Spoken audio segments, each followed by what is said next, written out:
Ang lockdown drill ay isang pagsasanay o gawain na ginagawa sa mga paaralan, opisina o iba't ibang pampublikong lugar upang magkaroon ng kaalaman at paghahanda sa mga sitwasyon kung saan kinakailangan magkaroon ng lockdown o pagkakakulong.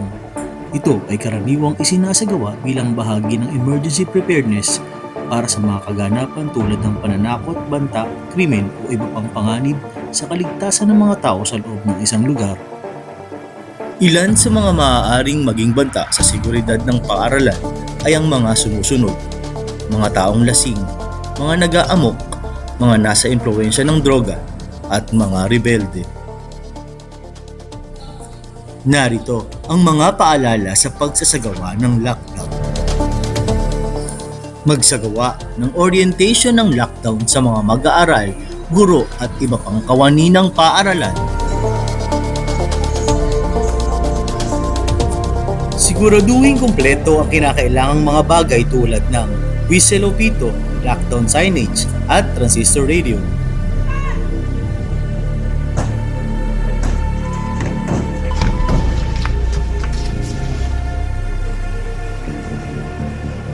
Sa sandaling masigurado na may banta sa kaligtasan ng mga nasa loob ng paaralan, tumawag agad sa pinakamalapit na police station sa agarang pag-responde nito. Hello, Santa Maria PNP. May nakapasok po na nag-aamok dito sa Santa Maria National High School. Pwede po ba kayo? Maaaring i-anunsyo ang lockdown gamit ang megaphone o intercom system. Maaari ring gumamit ng special code na magkukumpirma na totoo ang lockdown. Gamit ang group chat, magpadala ng mensahe na kinakailangang magsagawa ng lockdown. Mabilis na kikilos ang mga teachers sa sandaling matanggap ang mensahe.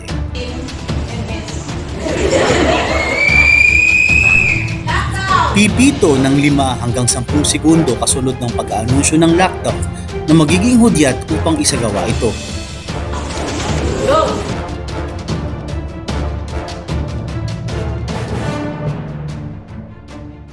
Isabit ang lockdown signage at mabilis na ilak ang pinto gamit ang deadbolt.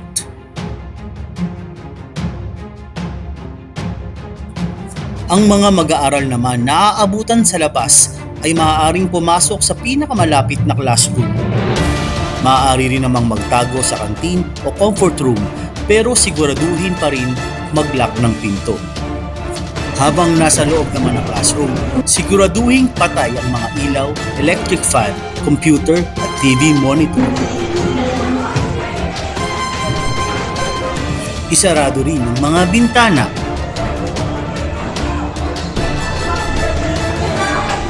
Magtago sa lugar na hindi makikita mula sa labas.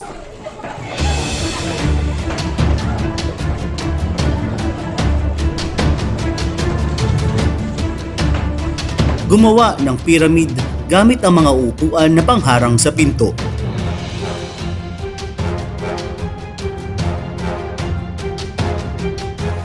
I-silent ang mga cellphone at iwasang gumawa ng anumang ingay. At kahit anong mangyari, siguraduhin hindi makakapasok ang nag-aamok.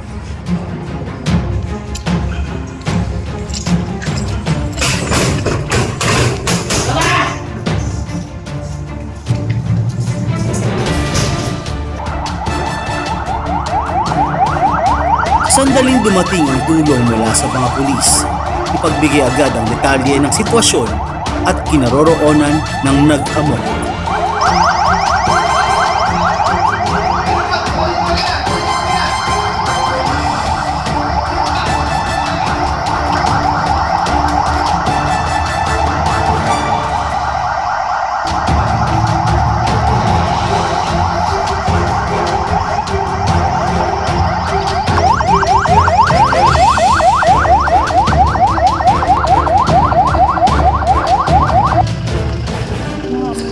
Sa oras na maayos na ang sitwasyon, i-chat sa GC ang all clear. Ito ay nangangahulugang maayos at ligtas na lumabas.